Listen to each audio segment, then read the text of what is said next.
keluarga, para sahabat, dan semoga syafaatnya sampai kepada kita semua di akhir hayat nanti, di hari-akhir nanti, yang insya Allah kita semua selalu istiqomah pada ajaran Islam ini.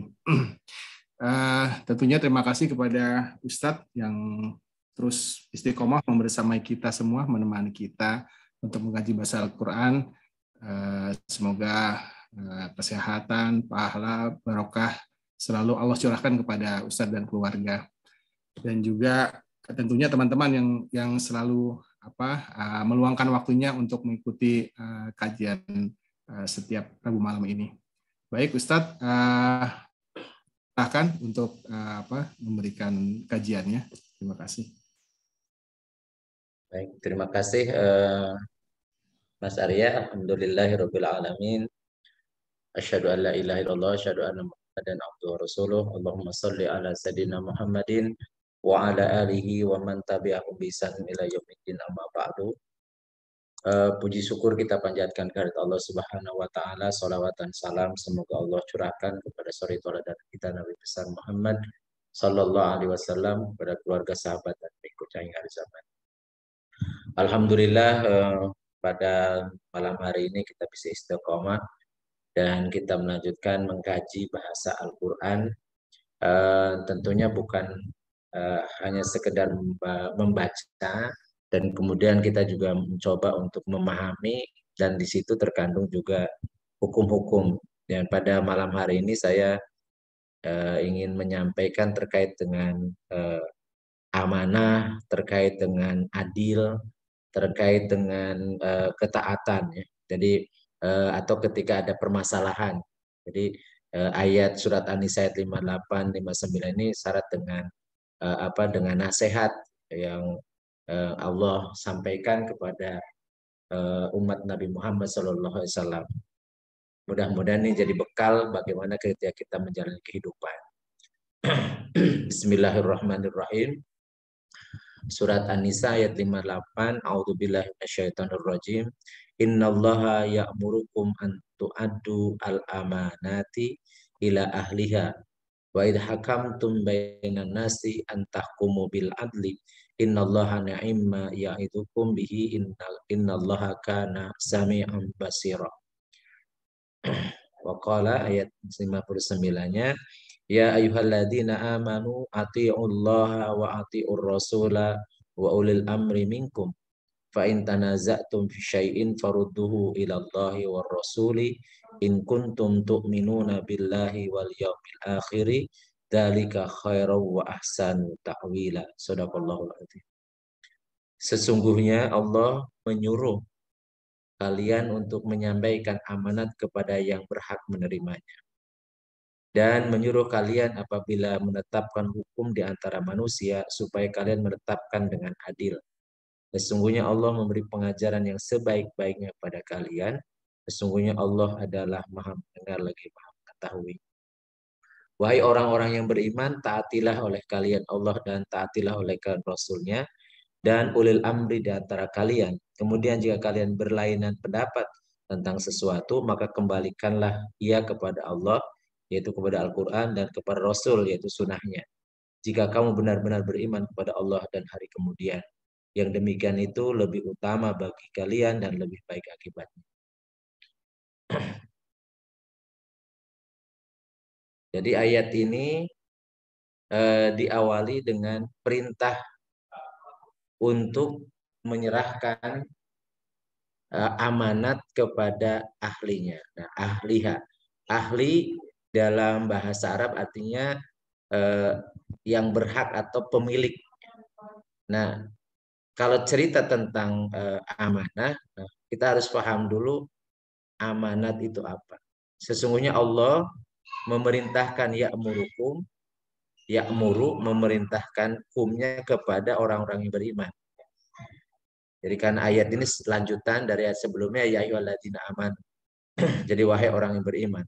Jadi sesungguhnya Allah memerintahkan kalian wahai orang beriman untuk menyerahkan, untuk mendelegasikan setiap al-amanat, amanat itu jamak. Jadi amanah kalau mufradnya itu tanpa panjang ya. Al-amanatu, al-amanata ya. Tapi kalau banyak al-amanati jamak muannas salim. Jadi amanah-amanah kepada ahliha. Yang ahli terhadap amanah-amanah tersebut. Jadi ini perintah ya, perintah dari Allah. Tidak boleh kita menyerahkan amanah kepada yang bukan yang ahlinya. Ahli itu sudah diadopsi oleh bahasa Indonesia juga ya. Jadi amanah secara bahasa, kalau menurut bahasa Arab, amanah itu masdar. Artinya amanah identik dengan jujur atau dapat dipercaya. Dari amanah ya'manu amanah. Jadi aman. Jadi kalau dia diberikan sesuatu, ya dia aman di dia. Itu orang amanah. Jadi dia itu amanah. Maksudnya dia itu jujur atau dia itu dapat dipercaya. Itu kata amanah. Walaupun amanah ini sudah diadopsi dalam bahasa Indonesia yang artinya adalah pesan atau perintah. Jadi makanya ada amanat dari pembina upacara gitu, amanat dari orang tua dan seterusnya. Itu kalau bahasa Indonesia artinya pesan atau perintah. Ya, amanat atau titipan juga ada yang amanat itu bagian dari titipan. Jadi tetapi dari secara umum antara jujur dan dapat dipercaya dengan pesan dan perintah ini sebenarnya sebuah rangkaian. Jadi amanah itu adalah sebuah titipan atau pesan atau perintah yang diberikan kepada orang yang jujur, orang yang dapat dipercaya untuk bisa menjalankan pesan atau perintah tersebut. Sehingga dalam kamus Al-Munawir dikatakan amanah adalah segala yang diperintahkan Allah kepada hambanya. Jadi perintah dari Allah yang kemudian diserahkan atau diberikan kepada orang yang jujur atau orang yang dapat dipercaya. Dan Rasulullah SAW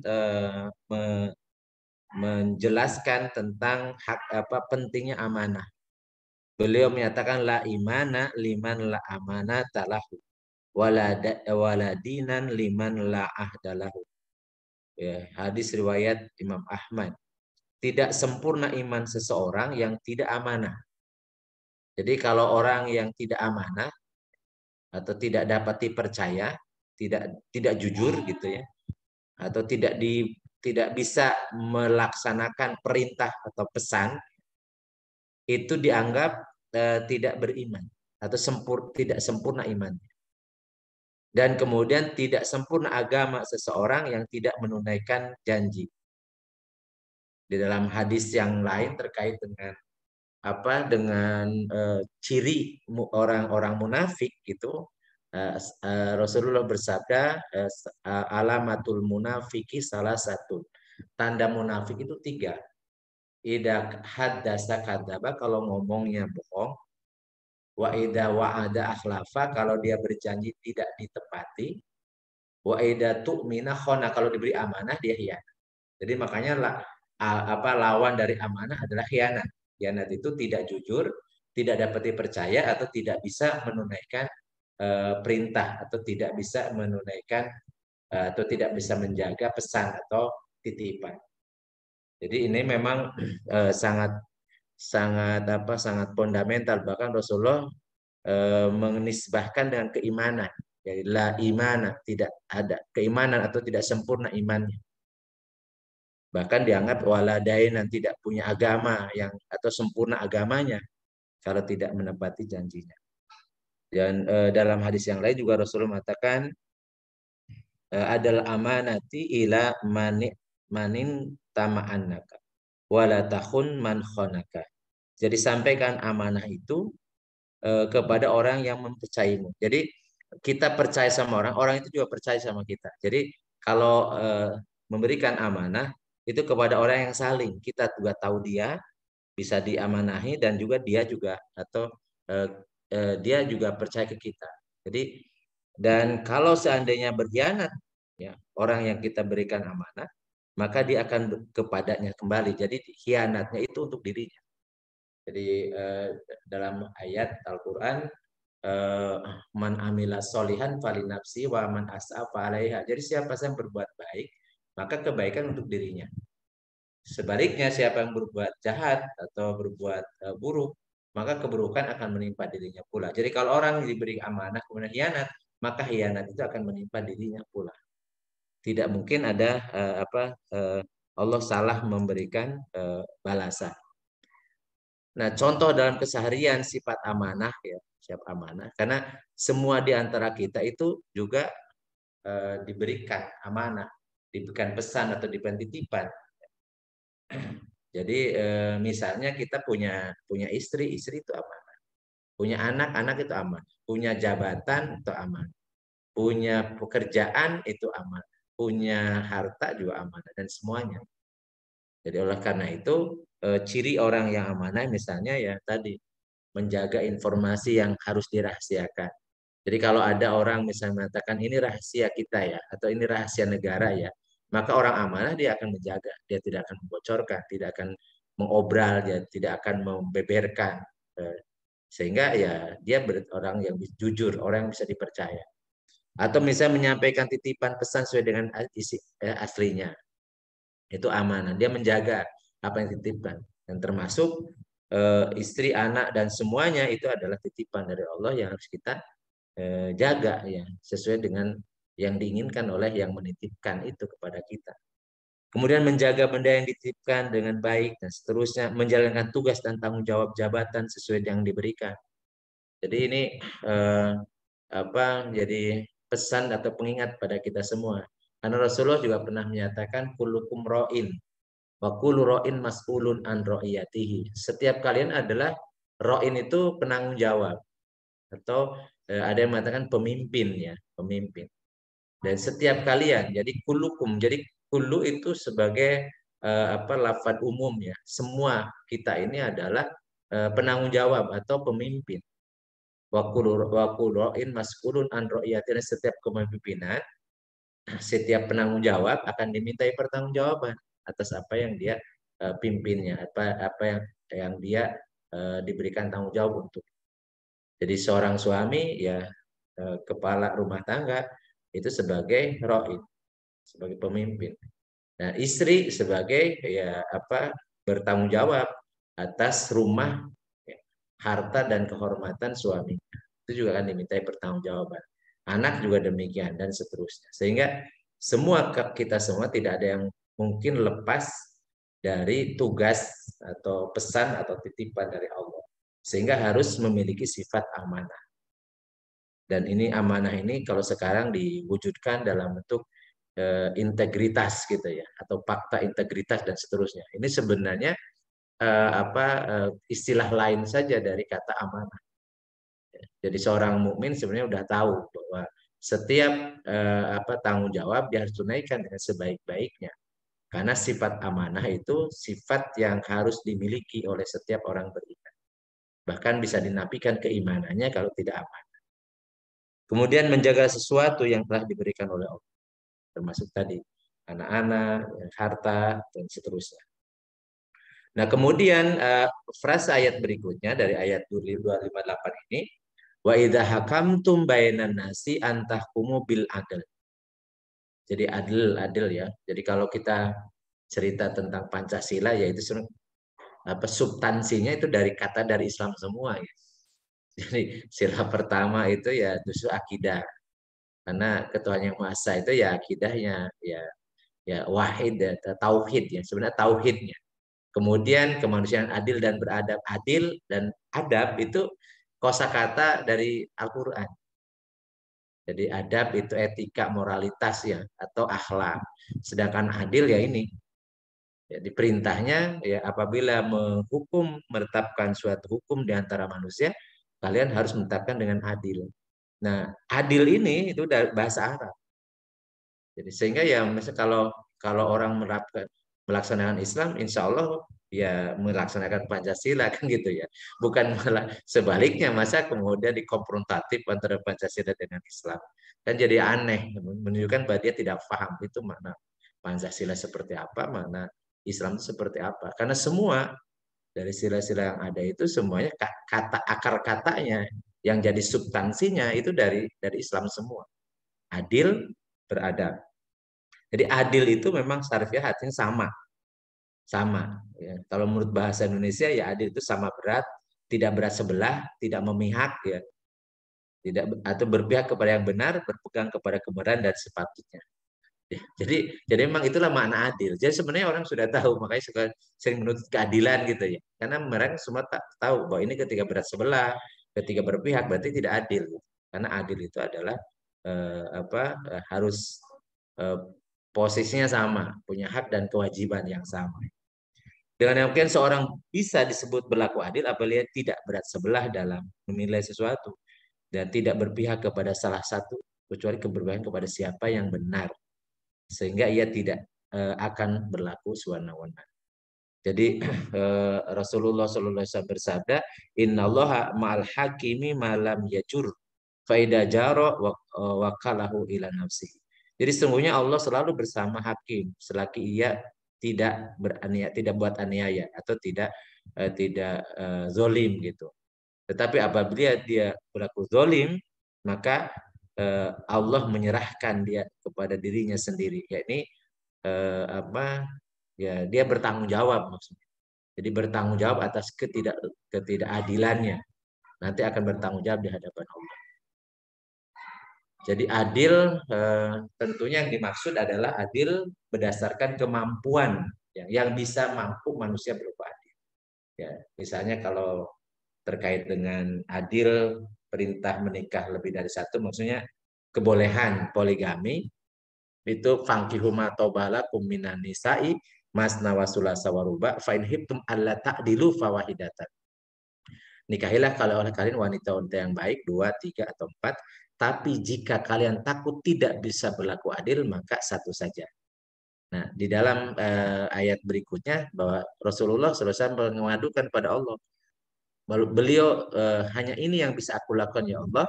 Aku artinya tidak bisa berlaku dalam hal cinta, ya sayang sama istrinya. Maka yang dimaksud adil adalah adil yang bisa dilakukan sebatas kemampuan manusia. Karena la yukallifullahu nafsan illa wus'aha. Allah tidak membebankan sesuatu kepada seseorang kecuali dalam batas kemampuan. Jadi adil yang bisa dilakukan secara manusia normal ya. Jadi bisa juga salah, bisa juga salah, bisa juga ternyata ada kecenderungan, tapi berupaya untuk tidak berpihak atau tidak berat sebelah.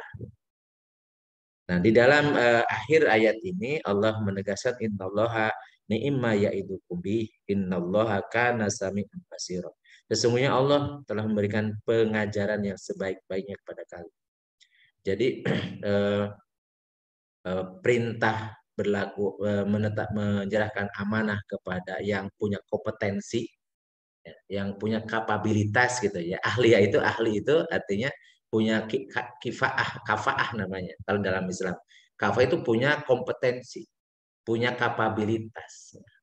Ya artinya orang yang punya integritas itu ya memang dia punya kapasitas, punya kapabilitas. Jadi tidak asal karena ada orang yang dia punya keinginan tapi dia tidak punya kemampuan. Maka ketika Abu Dzar Al-Ghifari meminta jabatan kepada Rasulullah untuk jadi wali di suatu wilayah, oleh Rasulullah ditolak. Karena Rasul menilai sikap Abu Dzar Al-Ghifari masih sulit untuk mendapatkan kepercayaan. Itu gara-garanya Abu Dzar Al-Ghifari pernah menghina Bilal bin Rabah. Ya, di hadapan Rasulullah beliau memanggil Bilal bin Rabah itu seakan-akan meremehkan, ya, merendahkan dengan mengatakan ya Ibnu Sauda, wahai anak wanita kulit hitam. Jadi kemudian Rasulullah marah, menegur, apakah panggilan jahiliyah engkau sebut-sebut di hadapanku?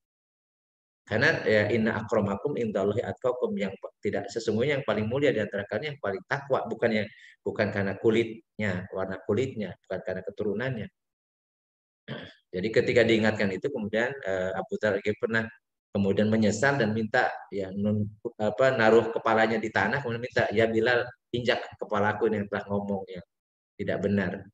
Tapi ya Bilal nggak mungkin karena mungkin menghinakan atau tadi menghukum ya seorang sahabat.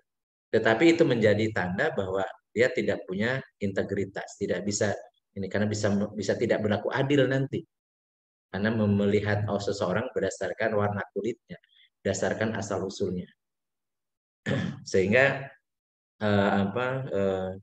amanah, kemudian sifat adil ini memang menjadi bagian dari seorang yang beriman, bagian dari karakter atau akhlak ya, atau pola sikap jiwa bagi orang ini. Dan Allah telah memberikan pelajaran ini dengan sangat baik. Dan ingat, Allah itu maha sami'an basiro, maha mendengar dan maha melihat. Jadi maha mendengar, maha melihat. Jadi walaupun dia berpura-pura di luarnya seperti adil, di luarnya seperti amanah, ya, tetapi dalam hatinya jahat dia, ya, dalam hatinya justru khianat, maka tidak bisa berbohong di hadapan Allah. Karena Allah maha mendengar bukan hanya yang terucap, ya, bukan hanya terucap dalam lisan atau yang ditampakkan di depan manusia, tetapi yang tersembunyi dalam hati pun Allah maha mendengar. Dan maha melihat, basiron itu bahkan di dalam hatinya, dalam basirohnya gitu. Jadi melihat tidak seperti halnya manusia, bukan hanya luarnya tetapi juga bisa melihat dalam. Maka itu di hadapan Allah tidak ada yang tersembunyi, baik yang dia ucapkan atau tidak ucapkan, atau yang dia lahirkan atau dia simpan dalam hatinya. Allah maha mengetahui. Kemudian ayat berikutnya surat An-Nisa, surat An-Nisa ayat 59-nya, perintah diawali dengan panggilan ya ayyuhalladzina amanu, wahai orang-orang yang telah beriman. Atiullaha wa atiur rasula wa ulil amri minkum. Taatlah kalian kepada Allah dan taatlah kalian kepada Rasul. Kalau Rasulnya pakai alif lam, jadi maksudnya Nabi Muhammad, Rasulnya Nabi Muhammad SAW. Dan ulil amri minkum, ya, para ulil amri, para pemegang urusan, pengatur urusan, ya, atau para pejabat, para pemimpin di antara kalian. Jadi minnya litabid, ya, sebagian dari kalian, ya, yaitu sebagian dari orang yang diperintahkan, yaitu ya ayyuhalladzina amanu, di antara orang yang beriman. Dan kalau kalian fa'in tanazatum, kalau kalian berselisih fi syai'in, dalam urusan apapun, faruduhu ilallahi wa rasuli, maka kembalikanlah, ya, kalau berselisih itu kepada Allah dan Rasulnya, kepada Al-Quran dan Rasul. In kuntum tu'minuna billahi wal yaumil akhir, kalau atau jika kalian beriman kepada Allah dan yaumil akhir. Dzalika khairun wa ahsanu ta'wila, yang seperti itu lebih baik, ya, lebih baik, wa ahsanu ta'wila, dan lebih utama atau lebih, jadi khair itu baik, ya, wa ahsanu yang lebih baik lagi dari dampaknya atau akibatnya. Nah, perintah taatiullah wa atur rasul wa ulil amri ini, menurut Said Kutub, ya, ulil amri ialah seseorang yang ada di kalangan orang mukmin sendiri. Jadi maksudnya yang diperintahkan taat itu kepada orang yang disebutkan dalam ayat ini, yang alladzina aman, yang telah memenuhi syarat imannya dan dia paham Islam, serta kemudian orang yang ulil amri, yang taat kepada Allah dan Rasul, dan juga yang mengesahkan Allah sebagai pemilik kedaulatan hukum dan hak membuat syariat bagi seluruh manusia, maka dia bisa datang dari kalangan ulama. Jadi ulil amri itu ada yang menafsirkan itu orang yang paham agama sekaligus menjadi pengatur urusan umat. Karena kalau dulu yang namanya ulil amri, beliau juga seorang faqih fiddin sekaligus juga orang yang yang mengurusi urusan-urusan negara. Dulu zaman sebelum Nabi Muhammad diutus, urusan-urusan rakyat itu diurusi oleh para nabi dan rasul. Jadi kanat Banu Israil tasusumul anbiya. Jadi dulu tuh Bani Israel urusan-urusan siasahnya, yaitu pengatur urusan umat itu diurusi oleh para nabi. Ulama halakan nabiun, khulafaun nabiun. Kalau nabi seorang nabi wafat, ganti dengan nabi lagi. Walakin la nabi ba'di, kata Rasul, sesudah aku tidak ada nabi lagi. walakin al-khulafa tapi nanti ada khalifah-khalifah. Jadi pengganti Rasul dalam ngurusi negara itu khalifah-khalifah dan jumlahnya banyak. Jadi taat kepada Allah, taat kepada Rasul itu mutlak. Tetapi taat kepada ulil amri ya, itu terikat dengan status yang bersangkutan.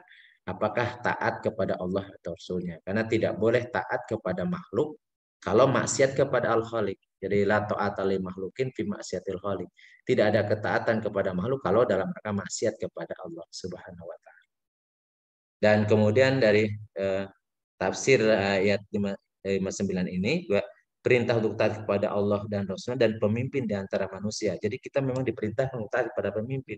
Tapi redaksi taat kepada pemimpin tidak mengulang kata atiu. Jadi atiu-nya tidak disertakan. Dan ini menunjukkan bahwa taat kepada Allah dan taat kepada para pemimpin itu hanya ketika perintahnya tidak bertentangan dengan ketaatan kepada Allah dan Rasulullah. Kemudian fa in tanaza'tum fi syai'in farudduhu ila Allahi wa Rasul in kuntum tu'minuna billahi wal yawmil akhir. Kemudian jika kamu berbeda pendapat tentang sesuatu, maka kembalikanlah kepada Allah yaitu Al-Qur'an dan Rasulullah pada hadisnya. Jika kamu beriman kepada Allah dan hari kemudian. Hanya saja yang jadi masalah itu kalau kita faham Al-Qur'an dan As-Sunnah. Al-Quran dan hadis. Jadi kalau kembalikan kepada Al-Quran dan Sunnah, orang yang tidak paham Al-Quran, tidak paham As-Sunnah, ya, ini jadi masalah. Jadi tidak serta-merta kita bisa mengembalikan suatu perkara ketika berselisih ke Al-Quran. Karena harus memahami dulu Al-Qurannya. Oleh karena itu jembatannya adalah kepada ulama. Jadi ulama yang paham Al-Quran dan As-Sunnah. Jadi kalau kita merujuk kepada ulama, itu dalam koridor kita kembali ke Al-Quran karena ulama itu yang memahami Al-Quran, memahami Al-Hadis gitu. Jadi kalau kita merujuk ulama bukan berarti ini nggak boleh kita ngikutin ulama, kita ngikutin Al-Quran dan As-Sunnah langsung. Masalahnya kalau kita sebagai mujtahid iya, kalau kita memahami Al-Quran dan As-Sunnah iya langsung ke Al-Quran dan As-Sunnah. Tapi kalau kita belum paham Al-Quran dan As-Sunnah ya kita merujuknya kepada ulama karena ulama lah yang menggali hukum dari Al-Quran dan As-Sunnah. Jadi karena ada viral-viral kayak itu. Jadi jangan ikutin ulama, ikutin Al-Quran dan As-Sunnah. Masalahnya kita ini orang bodoh. Jadi bagaimana masuk Al-Quran dan As-Sunnah? Ya kita belajar memahami bahasa Al-Quran itu dalam rangka belajar supaya kita paham. Karena seringkali karena bahasa Arab kita tidak tahu maksudnya. Kecuali kalau kita belajar. Maka mudah-mudahan dan walaupun seminggu sekali dan sedikit-sedikit mudah-mudahan kita bisa memahami ya, harapannya ya kita paham ya, Al-Quran dan paham Al-Hadis walaupun mungkin dari sekian yang disampaikan ya berapa persen yang kita serap tapi minimal itu sebuah upaya kita untuk mencoba mempelajari supaya kalau ada masalah kita kembalikannya Al-Quran. Menurut Al-Quran itu gimana, menurut hadis gimana, atau menurut para ulama, para mufasir seperti apa. Jadi menurut Mujahid dan ulama mufasir lainnya, maka yang dimaksud dengan mengembalikan hal tersebut kepada kitabullah dan kepada sunnah Rasul. Jadi ayat berikutnya ini turun, jadi ayat ini ya harus dikembalikan Al-Quran dan Sunnah itu tentang sengketa antara seorang Yahudi dengan seorang munafik. Ya, orang munafik itu penampilannya Muslim tapi hatinya kafir sebenarnya. Jadi ketika orang munafik itu meminta kepada Ka'ab bin Ashraf agar menjadi hakim di antara mereka. Sedangkan orang Yahudi itu justru minta kepada Nabi gitu. Jadi minta dihukum oleh Nabi gitu. Lalu keduanya orang itu bersengketa itu datang kepada Nabi SAW yang memberikan kemenangan kepada orang Yahudi. Jadi bukan karena penampilannya ya kalau memang yang benarnya Yahudi itulah adil gitu. Nah kemudian orang munafik itu tidak rela menerimanya. Lalu dia itu mendatangi Umar dan si Yahudi pun menceritakan persoalannya. Kemudian Umar berkata kepada si munafik, benarkah demikian? Karena dia benar gitu. Maka orang itu ya seorang munafik itu dibunuh oleh Umar. Jadi orang yang tidak ridho dengan keputusan Nabi ya berhadapan dengan Umar itu ya pedang. Gitu. Jadi karena ini menunjukkan bahwa ini orang murtad. karena dia tidak ridho atas keputusan Rasul. Sementara Rasul telah menegakkan keadilan meskipun bukan tidak kepada orang Yahudi, meskipun ke orang yang bukan orang, kepada orang kafir gitu. Kalau dia benar, maka dia berhak mendapatkan kemenangan yang benar itu. Itulah yang konsekuensi dari adil. Dan ketika kembali kepada Rasul, kemudian dia malah menolak dari keputusan Rasul, maka hukumannya hukuman murtad. Dulu itu Umar bin Khattab posisinya sebagai wazir tanfid atau pembantu Rasul dalam penerapan hukum. Jadi kalau misalnya ada orang yang Mbah Lelo, ya nanti hukumannya diserahkan kepada Umar bin Khattab. Salah satunya ini. Jadi ketika dia meminta pertimbangan kepada Umar, malah sebalik, Umar disanksi. Kemudian di dalam akhir ayat ya surat An-Nisa 59 ini Allah berfirman dzalika khairun wa ahsanu ta'wila. Mengembalikan persoalan kepada Al-Qur'an dan Sunnah itu adalah lebih baik kalian daripada berselisih paham dan pendapat atas dasar pikiran belaka, dan akan lebih baik akibat dan dampaknya. Ya, kembali ke Al-Qur'an dan Sunnah itu merupakan asas dari keimanan serta mengandung kesudahan yang lebih baik baikkan di dunia dan di akhirat. Kemudian ya pendapatnya mengatakan lebih baik itu karena lebih baik balasan dan akan mendapatkan pahala. Jadi jangan biasakan debat kusir. Debat kusir jadi nggak jelas apa rebutan apa, sama-sama nggak ngerti. Maka kalau kita punya masalah, maka tanya sama ya. Atau ketika kembalikan kepada Al-Quran Sunnah, ya ikuti pendapat orang yang paham terhadap Al-Quran Sunnah. Jadi jangan biasakan kita berdebat tapi nggak jelas masing-masing perdebatan, tidak paham ya, maksud dan tujuan dari perdebatan. Jadi dua ayat ini pertama ya saya ingin tekankan tentang hakikat amanah, dan kita semua punya amanah dan amanah itu harus ditunaikan dengan sebaik-baiknya sehingga kita mendapatkan titel di hadapan Allah sebagai orang yang amanah. Kemudian yang kedua, kita harus berlaku adil meskipun kepada musuh, meskipun kepada orang kafir. Tapi kalau dia dalam hal yang benar, maka kita mengatakan dia benar. Jadi tidak boleh berat sebelah, tidak boleh dalam menegakkan apapun tentang hak dan kewajiban. Kemudian kita diperintahkan untuk taat kepada Allah itu mutlak. Sami'na wa ata'na kepada Allah dan kepada Rasulullah. Sedangkan kepada ulil amri kita diperintahkan taat selama mereka memerintahkan sesuatu yang dalam rangka taat kepada Allah dan Rasulnya, atau sesuatu yang tidak bertentangan ya, dengan kehendak Allah dan kehendak Rasulnya, atau bertentangan dengan syariat. Jadi kita wajib untuk taat. Kemudian kalau ada masalah apapun yang di perselisihan, biasakan ya permasalahan itu diselesaikan dengan merujuk kepada Al-Quran dan As-Sunnah, merujuk kepada pendapat para ulama yang paham Al-Quran. Jangan biarkan kita berdebat dengan emosi yang akibatnya mengikuti hawa nafsu. Bukan kebaikan yang diperoleh, malah justru permusuhan. Dan itu yang sering terjadi di kalangan tubuh umat Islam ini. Mereka berbeda pendapat, tapi kemudian menyombongkan, membanggakan pendapat masing-masing. Akibatnya bukan terjadinya persatuan dan kebaikan, malah justru terjadi saling benci, dan pada kondisi tertentu bisa mereka terjadi perang saudara. Dan itu pernah terjadi dalam sejarah umat ini dari dulu sampai saat ini. Mudah-mudahan kita bisa berbeda pendapat, hal yang lumrah, yang biasa, kemudian kita kembalikan ketika perbedaan itu kepada yang punya hak untuk memutuskan, yaitu Allah dan Rasul. Karena Allah maha mengetahui, maha melihat, maha mendengar, dan kalau kita merujuk pada Al-Quran dan Sunnah, itulah sebaik-baiknya solusi, dan juga bukan hanya dapat solusi di dunia, tapi dapat pahala di akhirat kelak. Demikian yang kita sampaikan, mudah-mudahan ini bahan kajian, jadi biar eh, lebih banyak diskusinya, dan juga bukan hanya saya misalnya menjawab, dari termasuk ya teman-teman sekalian. Silahkan, dan alhamdulillah ini sudah ada 27. Saya kembalikan waktu ke Mas Arya. Baik, Ustaz Sam, terima kasih atas penyampaian materinya. Dipersilahkan kepada teman-teman sahabat yang ingin mengajukan pertanyaan atau ada yang didiskusikan, silahkan bisa langsung disampaikan ke Ustaz Sam.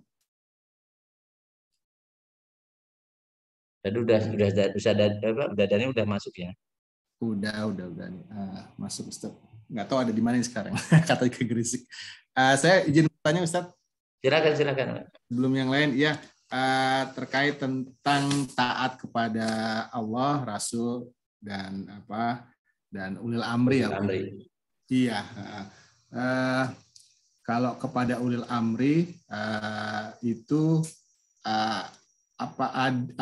area mana yang artinya kita boleh gitu ya berbeda pemahaman sehingga tidak mengikuti aturan yang ditetapkan oleh ulil amri gitu ya. Mungkin ini terkait juga dengan definisi ulil amri itu sendiri gitu ya Ustadz ya. Yeah. Yang sekarang berlangsung gitu ya. Kayak misalnya kalau ya kita harus buat KTP, surat tanda kelahiran itu kan memang kita wajib lah ya pasti. Yeah. Nah itu di mana walaupun di situ disebutkan kan kalau memang bertentangan dengan Allah dan Rasulnya kan kita boleh tidak mengikuti ulul amri gitu ya. Kira-kira gimana Ustaz? Ya, jadi gini, yang mana dalam keseharian kan perbuatan manusia itu tidak semuanya terikat dengan hukum ya. Banyak hal, maksud saya ada hukum yang mubah. Justru lebih banyak perbuatan kita yang mubah.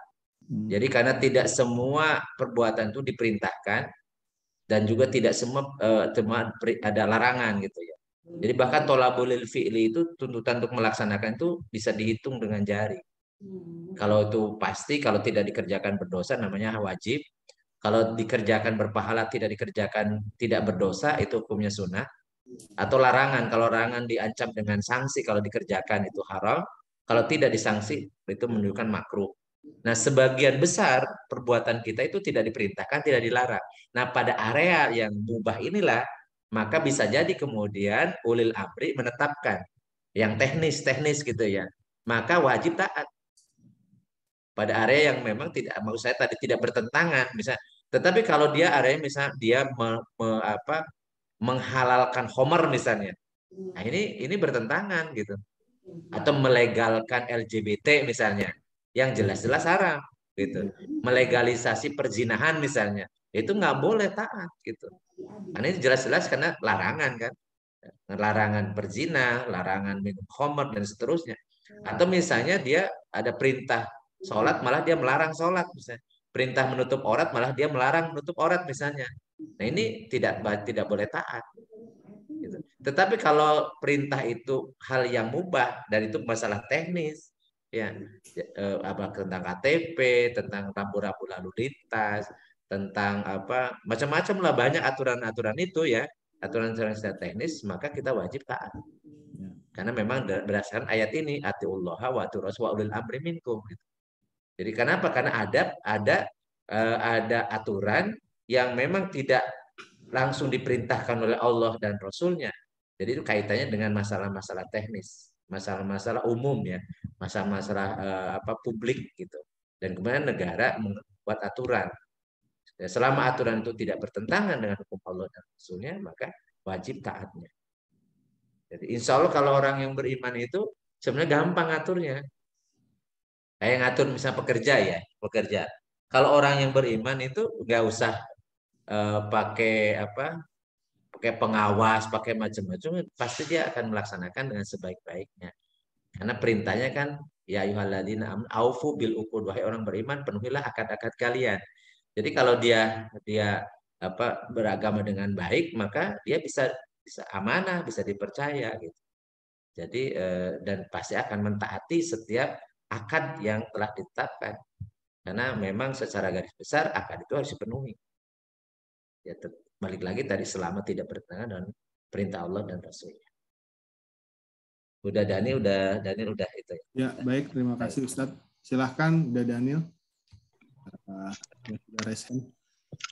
Assalamualaikum warahmatullahi wabarakatuh. Waalaikumsalam warahmatullahi wabarakatuh. Iya, ulul amri, tapi cara memilihnya gimana? Yang kita tahu kan itu kan mufakat ya, untuk mencari pimpinan ya, zamannya Rasulullah ya, mufakat. Katakan Sayyidina Umar, Sayyidina Abu Bakar. Ya. Orangnya arif, bijaksana, orangnya pemberani, alim, gitu kan? Ya. Itu sama yang dengan yang kami terapkan di Ranah Minang gitu ya. Nah, bagaimana, saya nggak bisa membayangkan, saya tadi coba berhayal kalau demokratis ini sudah diterapkan di zamannya Rasulullah. Walaupun mungkin nggak akan diterima ya. Nanti ada pedagang kurma kaya raya ikutan gitu ya, demokrasi menang. Ya, nggak ngerti apa-apa. Ya, atau ada di satu negara lah ya, Petruk pengen jadi ratu gitu loh ya. Dan menang gitu loh, karena sistemnya seperti itu. Nah, apakah masih bisa kita pakai seperti itu? Ketentuan bahwa kita percaya sama ulil amri gitu ya, bukan hanya di negara tapi di departemen, katakan departemen apa, keuangan, agama atau apa seperti itu. Kadang-kadang suka bingung kita itu. Ya, ada yang seperti itu. Jadi tolong dikasih arahan bagaimana kalau seperti itu gitu. Kita ulul amri seperti itu. Dan cara pemilihan pun bukan berdasarkan mufakat, dicari yang terbaik, yang alim, pengetahuannya luas, bijaksana, tetapi dengan cara demokratis yang kadang-kadang oleh siapapun yang memahami cara itu pasti akan banyak cara orang bisa menang gitu loh, tanpa dengan cara yang baik ya, yang fair gitu ya. Nah, kira-kira gimana tuh Ustaz kalau seperti itu? Ya. Memang berat ya, karena gini, demokrasi ini kan sebenarnya ada dalam wacana tapi tidak ada dalam kenyataan. Jadi misalnya trias politika yang diinikan di demokrasi juga kan sebenarnya juga ujung-ujungnya siapa yang punya uang, karena sistem yang diperkembangkan dari demokrasi itu bagian dari sistem kapitalisme. Sistem kapitalisme itu para pemegang uang besar yang akan mengendalikan. Jadi sehingga ya kalau tadi ketika penetapan para pejabat atau kepala negara lah misalnya, itu memang dari suara terbanyak, dan suara terbanyak itu identik dengan siapa yang bisa membeli suara itu, siapa yang bisa membiayai itu. Makanya biaya istilah orang-orang yang sedang bersaing untuk mendapat kekuasaan kan, itu biaya politik itu mahal. Karena tadi sebenarnya kalau dalam Islam kan simpel, yang dipilih adalah orang yang berhak. Yang berhak itu yang ahlinya itu artinya orang yang punya kapabilitas dan kapasitas. Dan kapabilitas dan kapasitas yang paling utama adalah ketaatan pada Allah, ketundukan pada Allah. Karena dia akan bisa berlaku adil, dia akan bisa berlaku jujur, dia akan peduli karena dia mementingkan akhirat dia. Dia tidak banyak punya kepentingan di dunianya. Itu karena tadi dulu itu memang seperti itu. Jadi orang yang dipilih itu orang yang punya ketaatan kepada Allah, jadi orang yang orientasi akhirat, sehingga pengorbanan melayani umat itu ya all out ya, karena semakin banyak yang dia berikan manfaat, maka semakin besar pahalanya, semakin mulia kedudukan di akhirat. Makanya imam yang adil atau penguasa yang adil itu nanti ada di barisan terdepan masuk surganya. Ya, kemudian nanti akan dinaungi oleh Allah di padang mahsyar ketika orang tidak ada penaungnya, itu imam yang adil. Nah, tapi sebaliknya kalau dalam sistem kapitalisme yang itu kemudian dalam sistem kenegaraan seperti demokrasi, itu ya karena orientasinya adalah dunia, bersaing untuk merupakan kekuasaan. Karena politik dalam definisi sekuler adalah merebut kekuasaan dengan menghalalkan segala cara. Tidak ada nilai-nilai moralitas, tidak ada kemudian apalagi spiritualitas ya. Ataupun keikhlasan dan tujuan untuk mengabdi dan seterusnya susah gitu. Sehingga kemudian ya akibatnya ya tidak bisa ideal. Pasti itu konsekuensi. Jadi selama sistemnya memang yang terdapat seperti ini, ya pasti kita harus siap menerima bukan yang seharusnya, yang menyerahkan amanah kepada ila ahliha gitu ya, tetapi ya kepada orang yang dapat suara terbanyak, siapapun dia. Yaitu memang ya nasibnya udah Daniel. Ya seperti itu, pasti akan dirundeng kecewa lagi gitu kan. Ya, ternyata tidak seperti yang diharapkan kan itu. Walaupun di baligonya dituliskan amanah, jujur, dapat dipercaya, ya berakhlak mulia, itu di baligo-baligo, di foto-fotonya kan sudah disebar ya. Sudah disebar sebelum pemilu, biasanya sudah disebar dulu tuh kan. Yang jujur, bahkan ada yang karakternya seperti Umar bin Khattab dan seterusnya gitu ya. Jadi macam-macam diekspos, misalnya dia apa puasa Senin Kemisnya rajin, sholat tahajud, tapi ya orientasinya dalam rangka tadi meraih suara. Ya seperti itulah kondisinya. Ya, sehingga ya harus berupaya. Sebenarnya kan kita berupaya untuk bagaimana kita memilih orang yang memang ya punya kapabilitas, punya kapasitas. Tapi kalau ataupun tidak, ya itulah konsekuensi. Karena kita sudah menerima bentuknya seperti ini, ya walaupun kecewa ya apa boleh buat ya, karena kalau yang dipilih dia punya otoritas, dia bisa berbuat apapun. Ya, yang repotnya kalau dia bukan orang beriman, bukan orang yang yakin akan pertanggungjawaban di akhirat gitu ya. Nah, yang dapat musibahnya, yang dapat kezolimannya ya seluruh warga negaranya kan gitu. Ya seperti kasus di Sri Lanka itu kan, sama dikejar-kejar sama rakyat. Ya mudah-mudahan ya ada perubahan, mudah-mudahan. Kita cuma berharap saja sambil kita berusaha. Walau alam.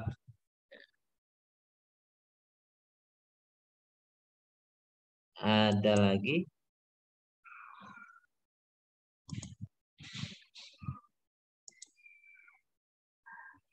Atau ada yang terkait dengan yang lain juga boleh. Karena gini, kita sering kali sebenarnya tentang amanah itu tahu lah bahwa semuanya ini adalah amanah gitu ya. Tapi ketika kita bercerita tentang tentang persaingan gitu, kaitan urusan dunia, memang kata-kata amanah, jujur, ya, kemudian adil itu seringkali hilang. Karena terus terang karena kita masih ikut punya keinginan terkait dengan persaingan dunia. Jadi memang seperti sabar, ikhlas, ya, jujur itu memang harus dilandasi oleh iman. Jadi iman itu yang harus dikokohkan dulu. Jadi kita tidak sulit untuk bisa bercerita tentang amanah, ya, tentang tentang jujur, tentang ikhlas kalau seandainya kita tidak memperbaiki terus iman kita. Jadi maka dari itu sholat malam adalah salah satu sarana untuk kita merepres iman kita. Apakah kita ini imannya udah benar atau enggak? Benar enggak kita ini pengen masuk surga gitu? Benar enggak kita takut ke neraka gitu? Benar enggak kita ini akan berakhir hidup kita, bahwa berakhir hidup kita ya kemudian akan melanjutkan kehidupan yang kekal abadi. Yaitu kehidupan kita yang kekal abadi itu di akhirat. Jadi repres setiap malam itu agar iman kita ini bersih dari bagaimana hubud dunia. Karena malapetaka yang terjadi ini karena hubud dunia. Hubud dunia itu mencintai dunia, dan dunia itu apa? Ya dunia itu ya kekuasaan, ya harta, kemudian kepemilikan gitu ya. Jadi atau tadi kekuasaan itu kaitannya dengan kewenangan, dia bisa mengatur orang, mengurus orang. Dan itu ekspresi dari namanya goriza, naluri.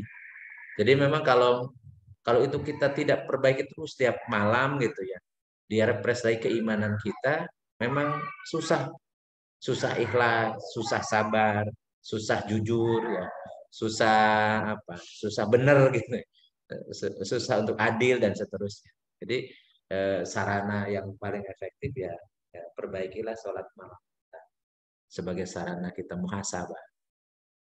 Jadi karena memang sifat-sifat ini tidak bisa datang sendiri, ya, tapi harus dibangun, Jadi kalau kita membiasakan diri jujur, insya Allah kemudian Allah akan memberikan stempel kepada kita orang yang jujur.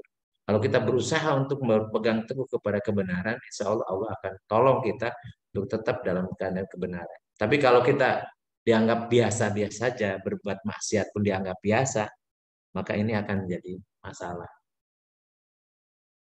Ada yang nanya juga? Ya baik Ustadz, maaf tadi ada ini keperluan sebentar.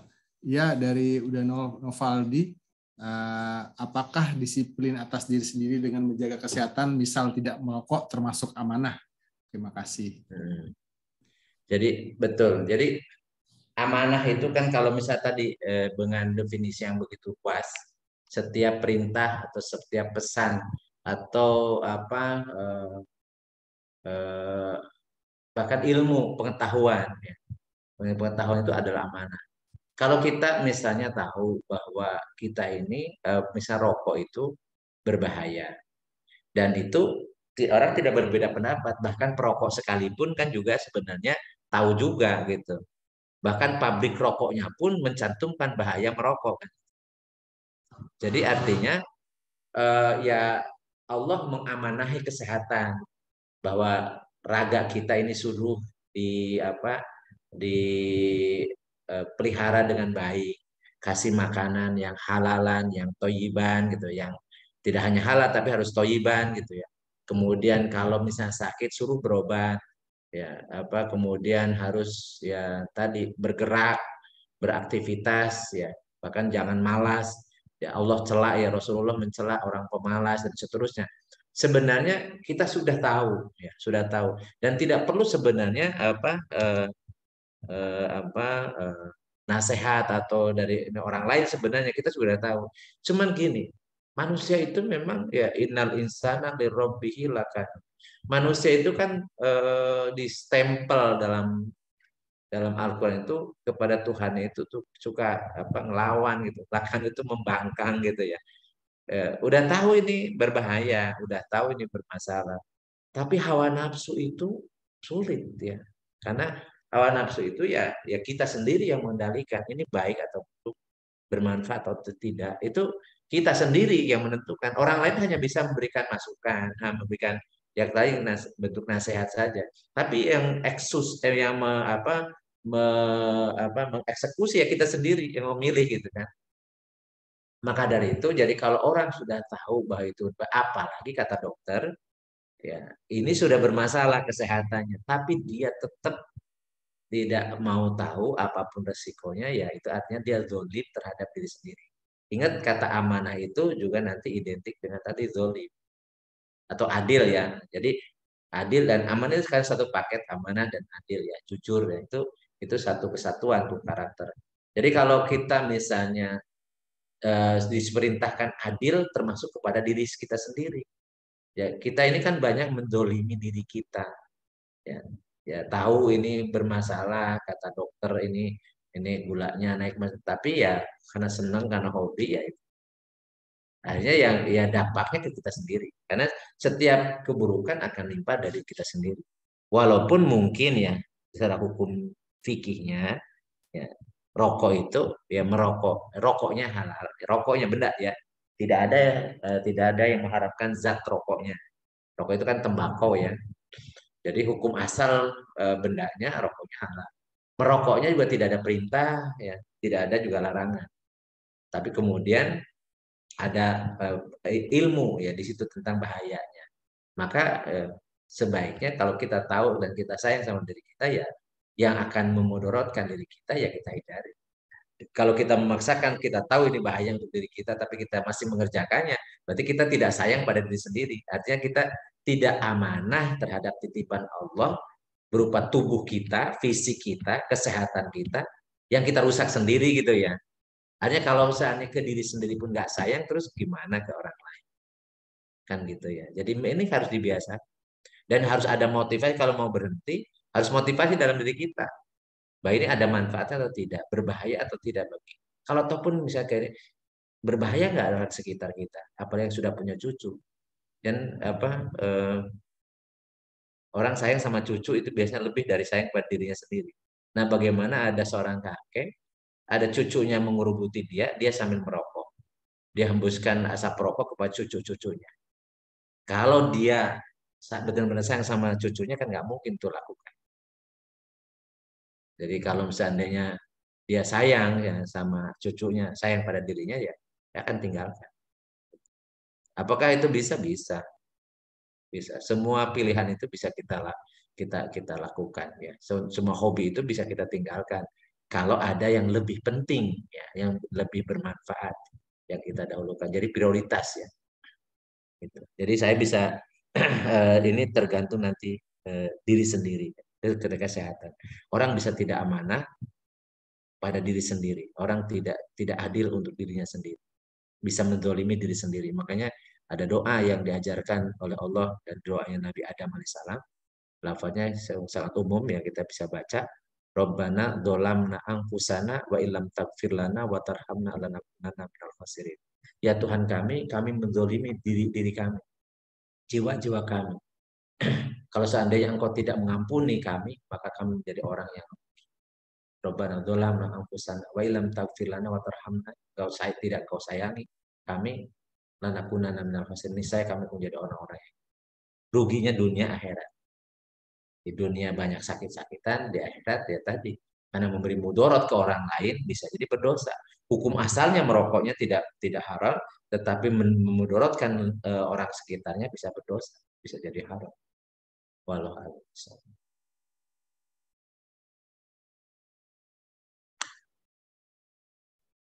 Baik, terima kasih Ustadz. Silahkan jika ada lagi pertanyaan atau yang ingin didiskusikan teman-teman semua.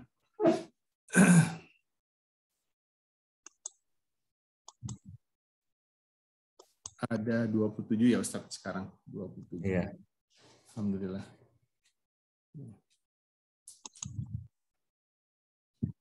Ada Mas, itu Pak Taufik tuh. Kang Cucu nggak kelihatan ya? Kang Cucu tadi info telat datang katanya masih di jalan, Ustadz. Di WA. Nanti telat. Ada. Udah Daniel mau nanya lagi katanya. Monggo. Ini sih karena kosong aja. Kalau ada silakan. Saya nggak usah aja. Ya. Tapi kalau ada waktu dikasih kesempatan ya nanya, ya kan? Rezeki kok ini ya kan? Nanya itu rezeki loh. Ada waktu itu. Silakan, gitu silakan. Kan? Oke. Saya nanya diwakili Ustadz Daniel. Ya, ada Om Jody dulu. Om Jody. Silakan Om Jody. Enggak, udah wakilin aja. Saya nanya diwakili Daniel. Bisa aja. Waduh. Oke. Tat. Ya. Habibana sudah keluar. Ya. Topiknya bukan tentang beliau, tetapi tentang saya suka bingung, dilematis antara meneriakan sesuatu yang benar atau kita berdiam. Menerima dengan doa. Ya, kadang-kadang kan saya nggak mau lah berseliweran, ada beberapa postingan mengatakan kalau you diam, you nggak boleh begitu katanya. Anda diam nggak boleh begitu katanya. Membiarkan sesuatu yang saya perhalus lah yang kurang sempurna untuk diteriakan lebih sempurna lagi gitu loh. Tapi kalau nggak teriak, diam gitu apa juga boleh seperti itu. Ya. Nah, ini mumpung di satu forum yang kita sama-sama ini nih ya, sebaiknya gimana nih Tat? Tapi kalaupun harus bereaksi, seperti apa adabnya yang baik gitu loh, kalau kita ingin bereaksi gitu loh. Demikian, ini pasti didengar oleh Ustadz Arya nih ya, karena dia paling sering bereaksi tuh Tat. Saya akan silakan Tat, silakan. Ya. Terima kasih. Intinya bahwa kita tidak boleh ridho atas kezaliman. Itu tidak boleh ridho. Betul. Cuman betul. Bukti kita ketidaksepakatan, ketidakridhoan itu kan bisa macam-macam. Jadi makanya Rasulullah SAW ketika terkait dengan bagaimana amar ma'ruf nahi mungkar, beliau mengatakan man ro'a minkum munkaron fal yughayyirhu biyadihi fa illam yastati fa bilisanihi fa illam yastati fa biqalbihi wa dzalika ad'aful iman.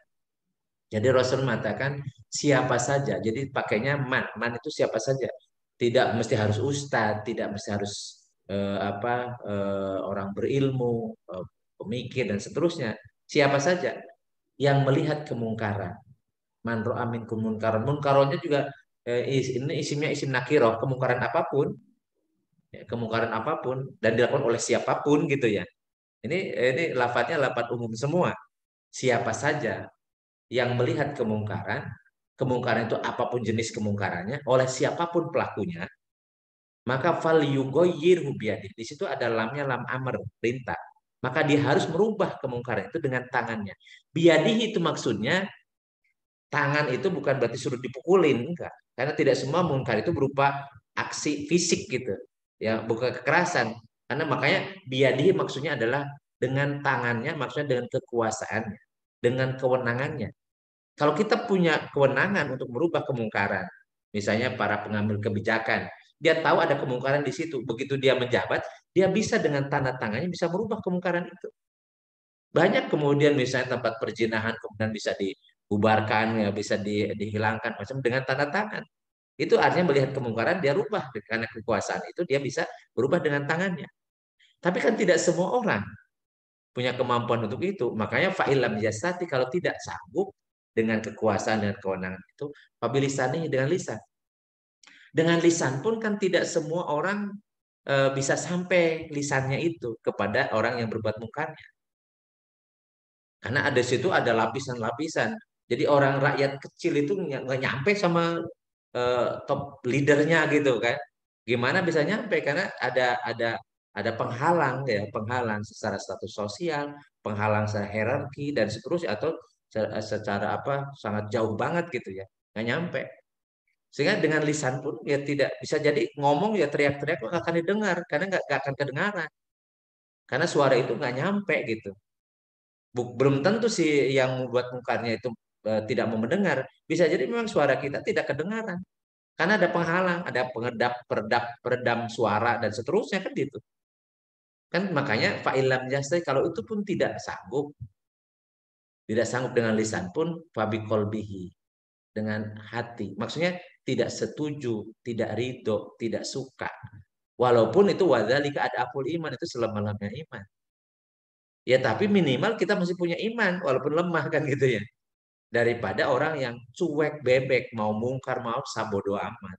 Apalagi kalau dia menikmati kemungkaran itu karena dia dapat bagian dari akibat kemungkaran itu, maka dia tidak punya iman.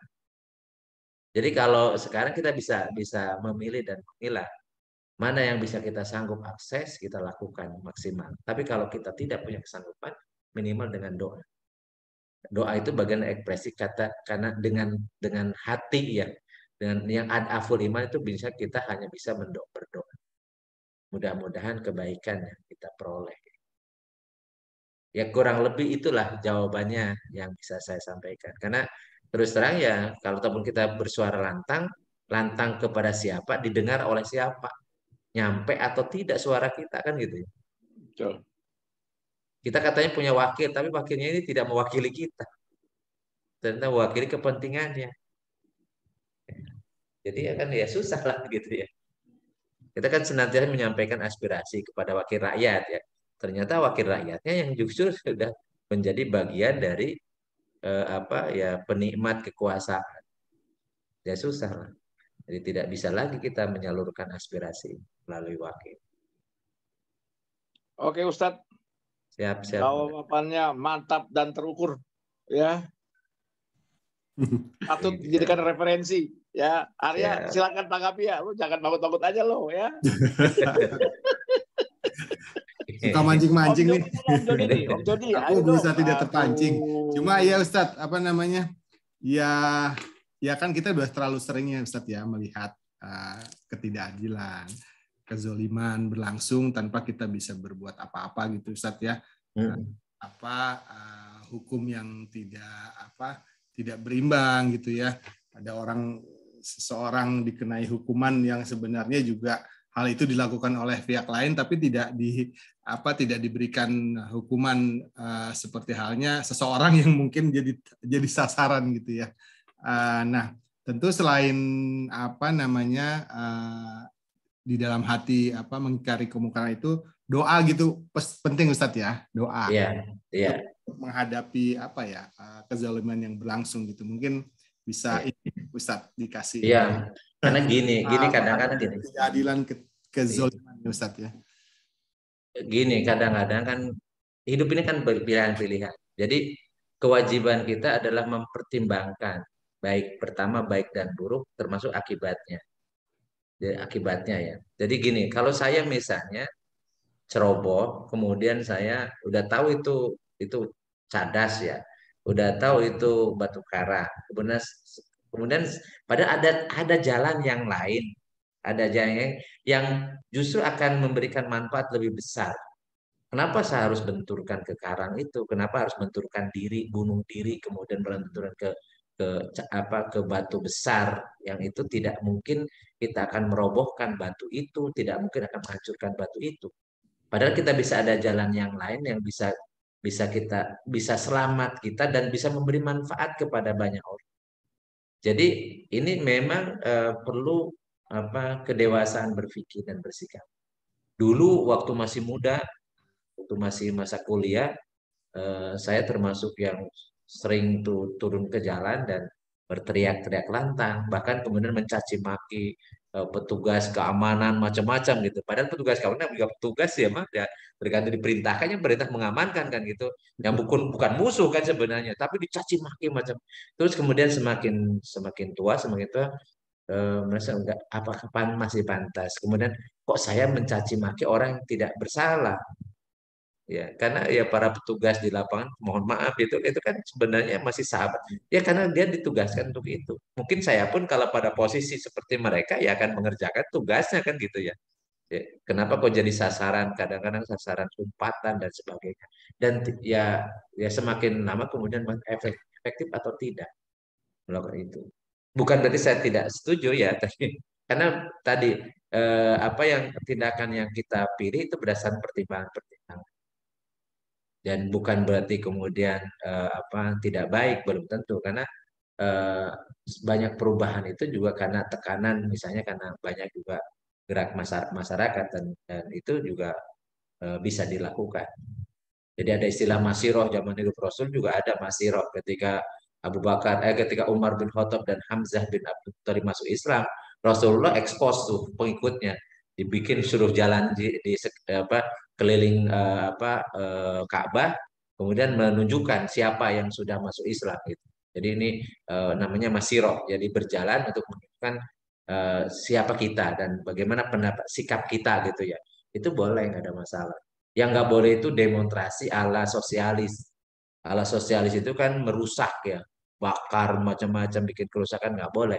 Dalam Islam nggak boleh. Bahkan dalam peperangan pun itu tidak boleh merusak aset, menebang pohon, membakar pohon, bahkan kemudian membunuh orang-orang, anak-anak kecil, perempuan atau para rahib, para pendeta, orang yang sedang sakit dan seterusnya nggak boleh. Jadi ada aturannya. Ya, kalau ataupun perang, apalagi kalau tidak dalam keadaan perang ya. Jadi memang eh, ekspresi itu bisa dilakukan selama masih memegang kaidah-kaidah syara. Jadi hukum syara itu. Demikian pula tadi menyampaikan pendapat. Jadi tidak selayaknya kemudian ada ungkapan yang itu mencerminkan pikiran kita. Ya, jadi kita nggak seneng kalau mendengar kata-kata hinaan, celaan ya dan seterusnya. Ya, tapi kalau kita tidak suka mendengar itu, mestinya kita tidak melakukan hal sama. Justru kalau kita misalnya mencaci maki, ya, apalagi di media massa, kemudian apalagi di publikasi yang sangat masif dengan kata-kata yang tidak sepantasnya diucapkan atau istilah-istilah yang tidak layak disebutkan, kan itu cerminan juga dari kita. Orang yang punya akhlak yang mulia ya walaupun dia nggak suka gitu, tapi dia akan memilih kata yang pantas. Jadi termasuk ketika dia misalnya ekspresi ketidaksukaan juga ada cara yang lebih baik. Karena kadang-kadang orang berubah karena sikap. Ya. Dia tahu itu salah, tapi ketika disikapi dengan tadi arogansi, muncul kemudian nalurinya kemudian untuk defensif. Jadi tidak mau menerima itu karena tadi merasa dia dihinakan atau merasa dia disudutkan atau dijatuhkan namanya dan seterusnya. Jadi cara-cara yang bijak itu mungkin bisa dilakukan. Ya. Jadi bukan berarti jadi penakut, belum tentu. Jadi orang yang mengambil dengan pilihan sikap itu belum tentu dia penakut dan juga belum tentu juga dia memang eh, tidak setuju atau tidak setuju dengan sikap-sikap yang lain. Jadi banyak cara ya, menuju Roma kata pepatah. Yang penting pesannya untuk visi perubahan itu harus nyampe, tapi caranya oleh siapa, ya, bagaimana dan seterusnya itu pilihan. Ya, ya kita tidak bisa juga menyamakan semua orang, ya. Termasuk semua orang yang yang keras memang suaranya, kadang-kadang memang diperlukan juga. Orang yang lembut juga kadang-kadang diperlukan. Jadi kalau seandainya semua ini bersatu dengan cara dan kemudian karakter yang berbeda, kayaknya lebih bagus. Ketimbang ya justru yang harusnya bersuaranya sama, tapi karena justru arogansi masing-masing kelompok malah pecah. Ya, jadi tujuan utamanya nggak tercapai, malah berebut atau pecah di tengah-tengah umat ini. Jadi itu jadi yang kalau berbeda-beda cara ya itu pasti, insya Allah. Jadi ada grup sebelah yang ada yang keras, saya lihat ada yang senyum-senyum saja, ada yang Grup Laweh, Ustaz. rajin komentari, ada yang nyimak doang, intip doang. Ya, saya termasuk yang suka baca doang. Karena biar saya menikmati perbedaan pendapat di kalangan teman-teman. Jadi nggak enak nih. Dienakin aja, nggak apa-apa. Justru kalau misalnya Mas Arya jadi berubah, jangan aneh saya. Allah Akbar. Ya, berikutnya dari Kang Jody, silahkan pertanyaannya. Tanya apa? udah serius. Jadi Dipaksa ya ini nanya. sebenarnya yang saya sampaikan ini kan sudah umum, cuma kadang-kadang tadi karena situasi kita dalam keadaan, nah mohon maaf ya, terkesan apalagi kalau saya ASN ya.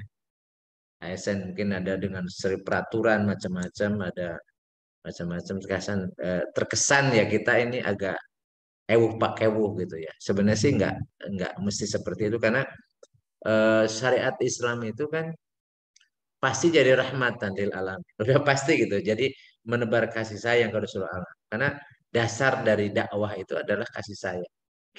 Kita menasehati orang itu karena sayang, pasti. Bukan karena benci. Karena benci yang tidak ada nasihat. Ya. Tapi kalau yang ada cacian atau makian gitu ya. Jadi Islam mengajarkan kepada kita untuk mendakwahkan Islam dan mendakwahkan Islam karena kita sayang sama makhluk Allah yang namanya manusia ini. Karena makhluk Allah yang namanya manusia kan dimuliakan oleh Allah. Dimuliakan oleh Allah di dunia dan di akhirat gitu. Bahkan bisa kalau di akhirat nanti kalau dia perbuatannya mengikuti kehendak Allah, dia lebih mulia daripada malaikat. Ya. Tetapi karena potensinya bisa juga jahat kalau seandainya dia justru melanggar, justru berbuat maksiat, dia akan jatuh harta martabatnya bahkan dari binatang sekalipun gitu. Jadi kal an'am balhum adolf. Jadi oleh karena itu ya ini harus jadi latar belakang kenapa kita mau menyampaikan sesuatu, kenapa kita mau nasihati. Karena kita sayang dan sayang kita kepada semua manusia. Tidak mesti harus latar belakang yang satu, apalagi yang satu akidah ya, satu agama. Lebih-lebih kita sayangnya kalau seandainya dia sudah beragama Islam kemudian hilang keislamannya karena ketidaktahuan dia atau karena dia tidak ada yang nasehatin gitu ya. Itu kan kasihan banget. Bahkan kepada yang non muslim pun kita sayang agar dia selamat gitu di dunia dan di akhirat kan gitu. Makanya harus jadi pegangan kita bahwa kita menyampaikan Islam itu karena sayang. Dan apa yang disampaikan itu pasti akan memberikan kebaikan, pasti. Tidak mungkin akan menjadi keburukan. Makanya kalau cerita dari awal tentang Pancasila, ini Pancasila itu semuanya dari ajaran Islam. Yang pertama, sila pertama itu kan tauhid. Tauhid itu mana sih agama yang mengajarkan agama tauhid? Ya. Yang Tuhannya Esa itu siapa? Kayak sebenarnya kan itu. Jadi yang pertama itu tauhidnya dulu. Kemudian bagaimana etika ketika bergaul dengan masyarakat itu adil dan beradab. Kemudian menekan persatuan. Jadi bukan perseteruan, tapi persatuan. Dan Islam mengajarkan bukan hanya persatuan se-Indonesia, tapi persatuannya seluruh dunia gitu. Perdamaian seluruh dunia kan itu, persatuan seluruh dunia. Ya. Kemudian ya tadi ya kerajaan yang dipimpin oleh hikmah. Hikmah itu apa? Hikmah itu artinya dengan ilmu, dengan syariat, dengan hukum Allah itu hikmah. Kemudian kan apa ud'u ila sabili rabbika bil hikmah gitu ya. Itu kan dari ayat Al-Qur'an itu. Serulah oleh kalian ke jalan Allah dengan hikmah. Hikmah itu dengan ilmu, dengan pengetahuan, dengan hukum-hukum, dengan argumentasi, dengan dalil. Itu kita diperintahkan tadi kerajaan dipimpin oleh hikmah, oleh ilmu, oleh kemampuan, oleh kompetensi, oleh keahlian gitu ya. Itu hikmah. Ya, ya. Jadi kerajaan dipimpin oleh hikmah, kebijaksanaan bijaksana. Hakim itu. Allah itu hakimun maha bijaksana. Jadi bagaimana kita disuruh ngikuti apa salah satu dari Asmaul Husna ya hakim yang bijaksana dalam permusyawaratan. Jadi musyawarah. Musyawarah itu dilihat apa konteksnya. Ya kalau hukum syara nggak bisa dimusyawarahkan.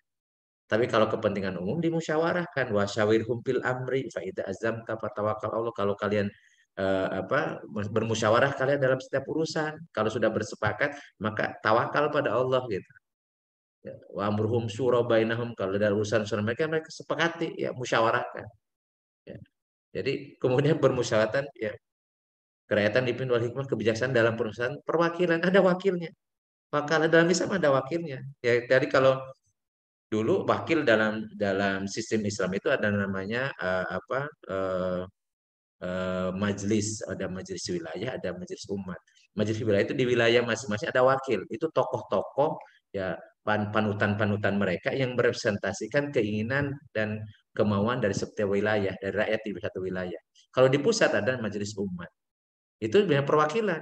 Dari perwakilannya orang yang memang betul-betul real menjadi wakil gitu. Sebagai corong orang yang dipercaya untuk menyampaikan dan diamanahi untuk menyampaikan suara rakyat gitu. Daerah itu ya sistem Islam seperti itu. Dan itu juga di ini kan kemudian apalagi kerakyatan yang kemudian keadilan sosial, adil sosial bagi jadi keadilan sosial bagi seluruh rakyat Indonesia, bukan hanya rakyat Indonesia ya, kalau dalam sistem Islam ya semua masyarakat ya semua rakyat gitu. Bahkan kalau saya berseteru non muslim dengan muslim yang benarnya non muslim ya non muslim diberikan keadilan kan gitu. Dan ini pondasi ini kan dari ajaran Islam. Ujuk-ujuk kemudian dibenturkan dengan anti Pancasila kan bingung juga kita. Sebenarnya kan hal-hal yang seperti ini harusnya kita sudah paham. Oleh karena itu, ketika kita bersikap dengan situasi kondisi seperti sekarang, ada kriminalisasi, ada diskriminasi, ada Islamofobia macam-macam ya, kita harus berpikir jernih bagaimana bersikap dan bertindak sehingga manfaat kita masih bisa terasa. Terutama kita harus menyelamatkan generasi penerus kita. Kalau kita sih kan sudah usia di atas 50 ini tinggal nunggu jadwal saja ya. Nah, jadwalnya kapan gitu ya. Ya, jadi bisa jadi ya, apa Bapak Ibu duluan, saya belakangan, atau saya belakangan Bapak Ibu duluan, ya nggak apa-apa. Saya Sama mau aja. itu aja lah. Sama menyelamatkan keluarga Ustadz ya. Ya, kalau gini, kalau memang hidup ini Allah memang masih dianggap oleh Allah diberikan kesempatan beri manfaat ya dipanjangkan usia kita. Tapi kalau misalnya malah jadi mudarat ya mungkin lebih cepat lebih baik kan gitu ya. Itu mesti tapi hidup ini kan gitu. Intinya hidup ini ya harus kita jalani dengan sebaik-baik. Hidup ini harus bahagia. Hidup ini harus memberi manfaat. Hidup ini harus punya ilmu gitu ya. supaya benar ya, supaya benar. Kenapa ya?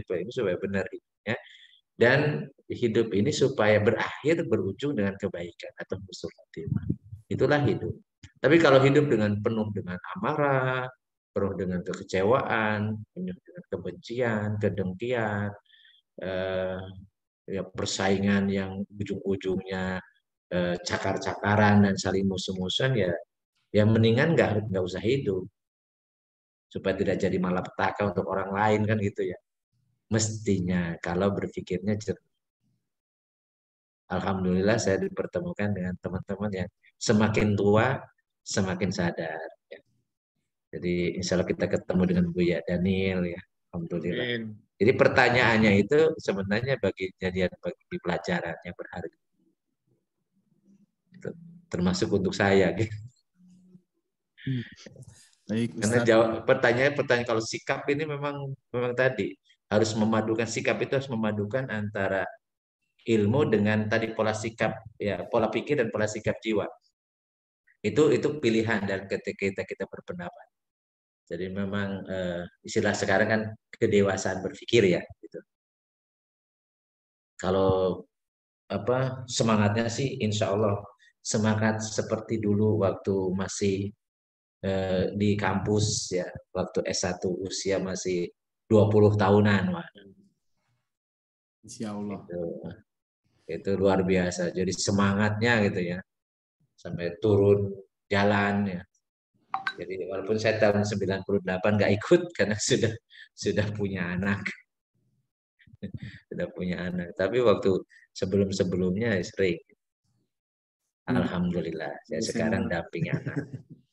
Baik, mungkin itu insya Allah minggu depan kita lanjutkan lagi. Ini yang hadir insya Allah mendengarkan ya, walaupun yang nampak wajahnya cuma beberapa orang saja. Insya Allah mudah-mudahan yang hadir di jamaah Jumiyah ini Allah memberikan berkah ya, hidup, panjang usia, kesehatan, ya, kemudian keluarga yang sakinah mawaddah warahmah, anak yang saleh dan salehah ya. Amin. Usahanya dapat rezeki yang halal dan thayyiban. Amin Ustaz. Kita selalu dilindungi oleh Allah dari setiap keburukan baik yang nampak ataupun yang tidak nampak. Allahumma sholli wa sallim wa barik ala sayyidina wa habibina wa karim qaturina wa Muhammad sallim radhiyallahu tabaraka wa ta'ala sahabati sallallahu ajmain. Allahumma anfa'na bima 'allamtana wa alimna ma yanfa'una wa zidna ilman nafi'an. Allahumma yassir lana umurana kullaha wa la tu'assir alaina. Allahumma arsil maqasidana. Rabbana la tuzigh qulubana ba'da idh hadaitana wa hab lana min ladunka innaka antal wahhab. Rabbana atina fid dunya hasanah wa fil akhirati hasanah wa qina adzabannar. Wa sallallahu ala sayyidina Muhammadin wa ala alihi washabbihi wasallam. Subhanakallahumma bihamdika asyhadu an la ilaha illa anta astaghfiruka wa atubu ilaik. Subhana rabbika rabbil izzati amma yasifun wa salamun alal mursalin walhamdulillahi rabbil alamin. Billahi taufiq wa hidayah. Assalamualaikum warahmatullahi wabarakatuh. Waalaikumsalam warahmatullahi wabarakatuh. Terima kasih Ustaz. Terima kasih Pak Ustaz. Oh ya teman-teman. Jazakallah khairan Pak Ustaz. Sama-sama.